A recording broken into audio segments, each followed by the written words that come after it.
Very good morning बच्चों। आज हमने इससे पहले आपको संवाद लेखन कराया था। अब आपको कहानी लेखन बताएंगे। तो कहानी लेखन में क्या आपके पास कहानी क्या होता है? कहानी सुनाना और सुनना इतना ही पुराना है जितनी ये दुनिया और इस दुनिया के नर नारी। बहुत शुरू से, जब से हम लोग, हमारे दादा बाबा, बहुत जब से इस दुनिया में आदमी का जन्म हुआ है, तब से ही कहानी सुनी और सुनाई जाती है। कोई भी व्यक्ति ऐसा नहीं हुआ जिसे कहानियाँ सुनना सुनाना अच्छा न लगता हो। छोटे बच्चे दादा दादी और नाना नानी से सदा से कहानी सुनते आ रहे हैं, तो भी कहानियों का खजाना कभी समाप्त नहीं होता। नीचे कुछ कहानियाँ दी जा रही हैं, आप इन्हें ध्यान से पढ़िए और इसी प्रकार कहानियाँ लिखने का प्रयास भी कीजिए। ठीक है ना? यही आपको होमवर्क में देंगे। तो पहली कहानी कौन सी है? बुद्धिमान बकरियाँ। बुद्धिमान बकरियाँ कहानी है। फिर आपको इसको बहुत ध्यान से पढ़ना है और याद भी करना है और फिर लिखना भी है। हाँ, तो पढ़ते हैं। बुद्धिमान बकरियाँ। बहुत पुरानी बात है। रामपुर गांव के पास एक गहरा नाला बहता था। है ना? बहता, ये नाला बह रहा है, देखो। नाले में बहुत पानी था, इसलिए गांव वालों ने नाले को पार करने के लिए उस पर लकड़ी की 2 लंबी लंबी बल्लियाँ डाल दी। बल्लियाँ मतलब बड़े बड़े डंडे लकड़ी के डाल दिए नाला पार करने के लिए। ऐसे बड़े बड़े डंडे डाल दिए जिससे थोड़ा सा वो पुल जैसा बन गया और उस पुल पर से सब लोग आते जाते थे। उन बल्लियों पर धीरे धीरे पैर जमाकर रखते हुए एक बार में सिर्फ एक आदमी ही पार जा सकता था। बल्लियाँ पतली पतली होती हैं, तो उन पर पैर जमा जमा कर धीरे धीरे रखते हुए केवल एक बार में एक ही आदमी जा सकता था। ये 2 आदमी जाते तो बल्लियाँ टूट जाती। और एक बार में वो आमने सामने से 2 लोग पार भी नहीं हो सकते, उनको पार करने के लिए जगह नहीं थी। साथ साथ चलकर 2 व्यक्तियों को एक साथ पार उतर पाना असंभव था।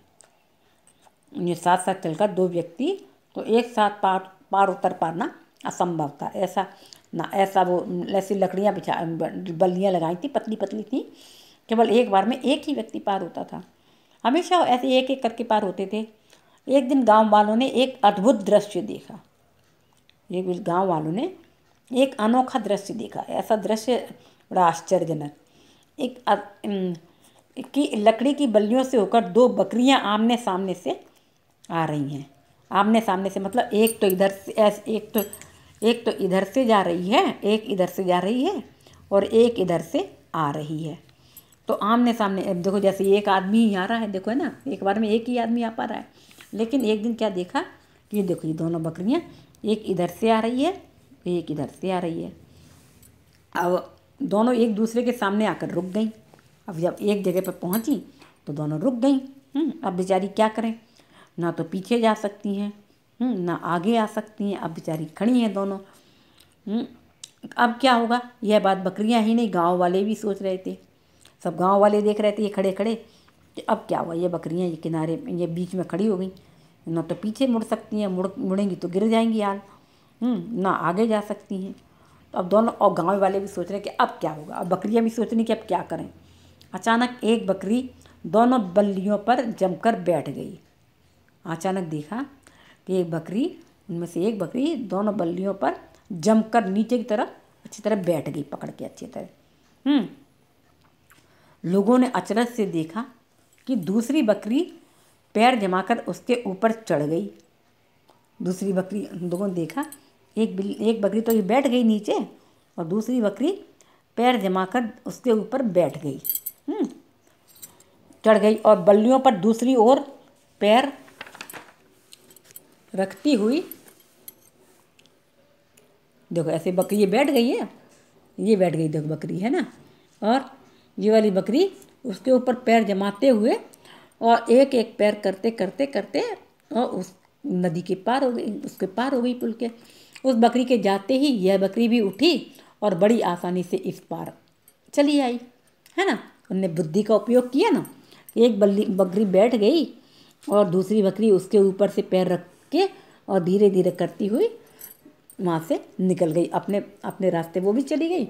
ये फिर जब ये बकरी निकल गई तो ये दूसरी वाली बकरी भी उठी और उठ के धीरे धीरे पैर जमाती हुई ये भी आसानी से आ गई। लोगों की रुकी हुई सांस एकदम खुशी में बदल गई। लोगों की एकदम सांस रुकी थी कि अभी कोई यदि ये बकरी खड़ी हो जाती है तो तो अभी जो ऊपर वाली बकरी वो गिरेगी पहले और ये भी गिरेगी, और दोनों का बैलेंस बिगड़ जाएगा और दोनों बकरियां नादे में गिर जाएंगी और मर जाएंगी। लेकिन एकदम से दोनों जैसे ही बकरियां पार हो गई, दोनों सब लोगों को बहुत खुशी हुई और उनकी खुशी का ठिकाना नहीं रहा, इतनी ज़्यादा खुशी हुई। बकरियों की समझदारी पर सब ने तालियां बजाईं, सबको खुशी हुई और सबने तालियां बजाई कि अरे वाह, बकरी ने कितनी समझदारी का काम किया। यदि समझदारी से काम लिया जाए तो ऐसी कोई समस्या नहीं जो सुलझाई न जा सके। अब ये दोनों बकरियां यदि लड़ने लगती तो क्या पार हो पाती? दोनों का नुकसान होता, दोनों नाले में गिर जाती और दोनों मर जाती। तो क्या किया इन्होंने? समझदारी से काम लिया, तो उस समझदारी का दोनों बकरियों को फ़ायदा मिला। और इसलिए हमें हमेशा ऐसी कोई भी समस्या नहीं कि जिसका सावधानी से समझदारी से वो सोच विचार करके उसका हल ढूंढें और नहीं मिले। तो इन बकरियों से हमें शिक्षा लेनी चाहिए। अब एक और कहानी है दो मित्र की। ये बकरियों वाली कहानी बहुत अच्छी है ना। अब दो मित्र की है। चंदू और निरंजन दोनों चलती हुई रेलगाड़ियों में यात्रियों के जूतों पर पालिश किया करते थे। गरीब, हम लोग ट्रेन में जाते हैं, देखते हैं ना, गरीब लोग कोई कुछ बेच रहा है, कोई कुछ बेच रहा है। तो ये दो बच्चे थे, चंदू और निरंजन, ये दोनों वो करते थे, जूतों में पालिश किया करते थे। किनकी? जो यात्री लोग होते थे, पैसेंजर होते थे, उनकी जूतों में पालिश किया करते थे।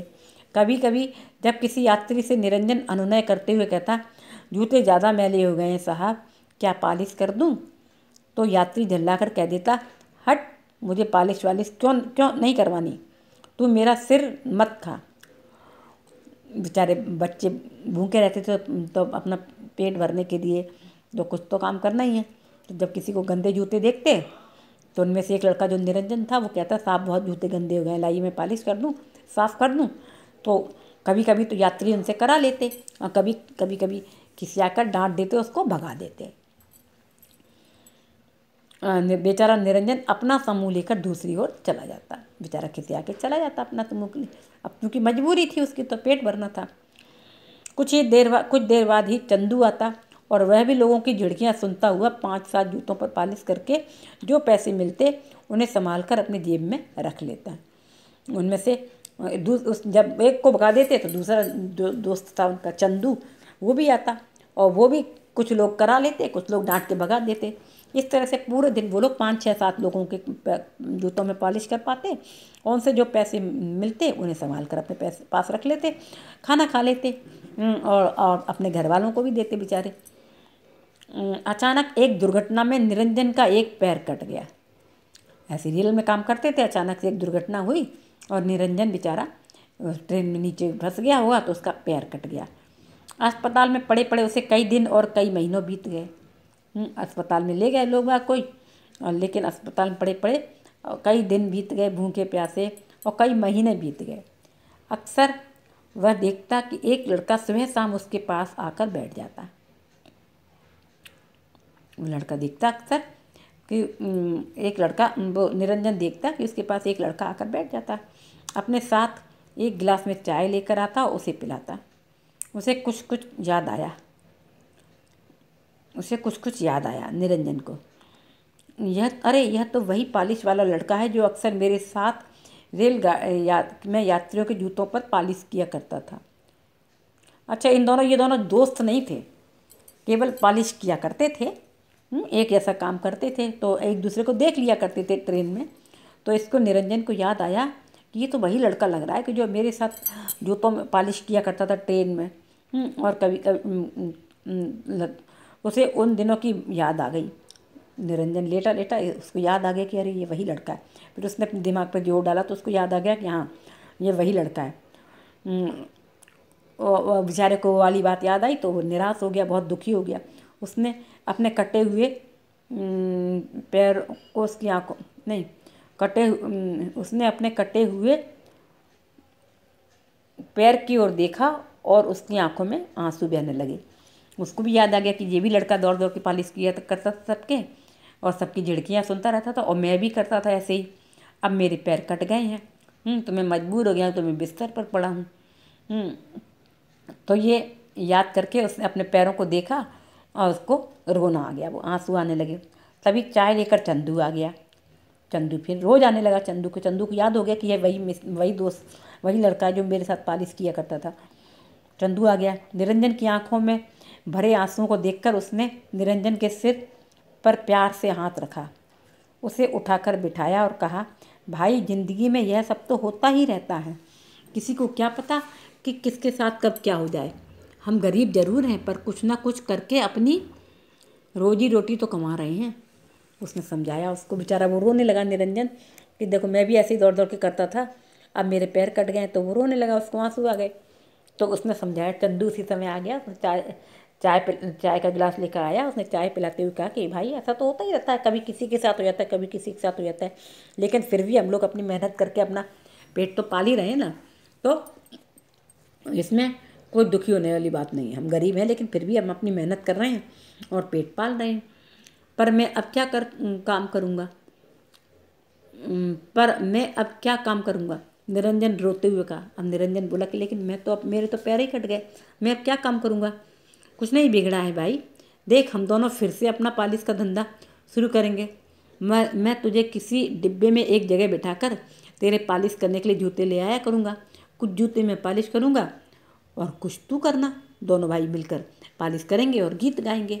बेचारे ने उसको समझाया कि मैं तेरे को कंधे पे बिठाकर ट्रेन में ले जाऊँगा और ट्रेन के किसी एक डब्बे में बिठा दूँगा और पूरी ट्रेन से जूते मांग मांग के, यात्रियों से जूते मांग मांग कर कुछ तेरे को ले आऊँगा, कुछ तेरे को दे दूँगा, कुछ मैं ले लूँगा और दोनों जन पॉलिश करेंगे और अपना आराम से गुजारा करेंगे और गीत गाएंगे।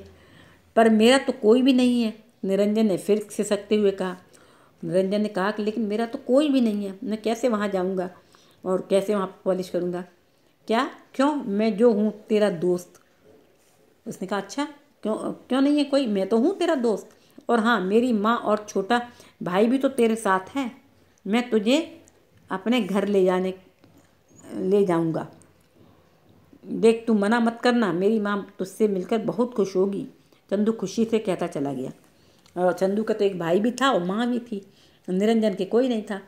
तो वो बोला कि मैं तुझे अपने घर ले जाऊँगा, यहाँ पे हॉस्पिटल में थोड़ी पड़ा रहेगा तू हमेशा, मैं तुझे अपने घर ले जाऊँगा, वहाँ मेरा भाई भी तेरे को देख के खुश होगा और मेरी माँ भी तुझे देख कर खुश होगी, फिर हम सब लोग मिलकर रहेंगे इस तरह से।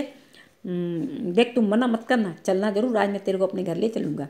निरंजन हंस पड़ा।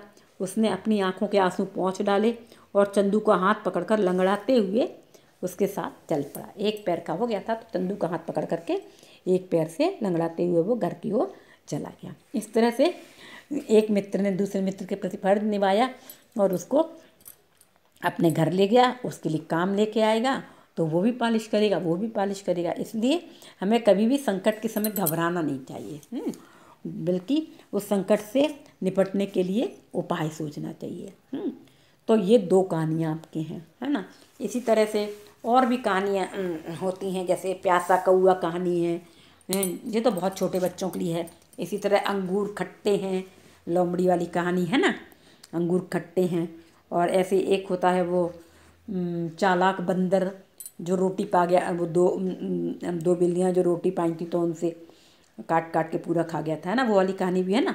इस तरह से कोई भी कहानी, तो आपको इन्हीं 2 में से कोई एक कहानी आएगी, या तो 2 मित्र कहानी आएगी या फिर ये वाली आएगी, बकरियाँ, 2 बकरियाँ, हाँ, समझदार बकरियाँ कहानी है ना, बुद्धिमान बकरियाँ। तो इन 2 में से आपको कोई एक कहानी आएगी, तो इनको आपको अच्छे से पढ़ लेना है और लिख करके भी देखना है, जिससे कि आपको लिखते बने, है ना। ये 2 कहानियाँ हैं, तो आपको अच्छे से तैयार करना है। परीक्षा में ये कहानियाँ जरूर आएंगी, इन 2 में से कोई एक कहानी आएगी तो आप अच्छे से लिखेंगे, ठीक है। तो ये आज का कोर्स यही होगा, या अभी आज का पीरियड यही ख़त्म होगा। तो इसी तरह से एक कहानी ये और दे रखी है, संकेत बिंदुओं के आधार पर संकेत बिंदु दे रखे हैं, इनसे आपको कहानी बनानी। जैसे 2 स्त्रियां, दोनों मूर्ख और लड़ने झगड़ने वाली। गांव के बाहर एक नहर पर लकड़ी की लंबी लंबी 2 बल्लियाँ। लोग अक्सर उन बल्लियों से होकर नहर पार करते, किंतु एक बार में सिर्फ एक ही व्यक्ति आर पार जा सकता था। एक दिन आमने सामने से 2 स्त्रियाँ आ गईं। आमने सामने से दोनों स्त्रियाँ आ गईं। दोनों अपनी जिद पर अड़ी थी, एक दूसरे को भला बुरा कह रही थी। वे घूमकर वापस भी नहीं जा सकती थीं। दोनों में हाथापाई हो गई, दोनों नीचे गिरकर पानी में डूब गईं। नासमझी जी का परिणाम ऐसा होता है। ये अभी जो बकरियों वाली कहानी है ना, वही वाली कहानी है, ये स्त्रियों को लेकर के है। लेकिन बकरियां तो समझदार थीं, वो तो एक बैठ गई, एक निकल गई, और ये दोनों ना समझ थी, बेवकूफ़ थी, तो ये आपस में लड़ने लगी। इनमें से भी एक बैठ जाती, एक उसके ऊपर से निकल जाती, या एक किनारे थोड़ा सा हो जाती तो दूसरी निकल जाती, तो इस दोनों नहीं मरती, तो दोनों डूबकर मर गई। लेकिन ऐसा नहीं करना चाहिए। ये क्या है, ना समझी थी, बेवकूफ़ी की। देखो ये थी, देखो ये है ना, ये बिल्कुल वैसे की वैसी है ये। अब दोनों डूब गई और डूब के दोनों ख़त्म हो जाएंगी। इसी तरह से ये भी कहानी है, ये परी वाली कहानी है। परी जो जूता लेके आती है, ये वाली कहानी है। तो अभी तो आप लोग वही वाली कर लेना, है ना। ये और 2-3 कहानी यही है, कहानियाँ यही पढ़ लेना, दोनों कहानियाँ ध्यान से पढ़ना और इसकी तैयारी करना। कल हम आपको पत्र लेखन बताएंगे, और नेक्स्ट पीरियड में आपको पत्र लेखन बताएंगे, और फिर निबंध लेखन भी बताएंगे, अनुच्छेद लेखन बताएंगे। ओके।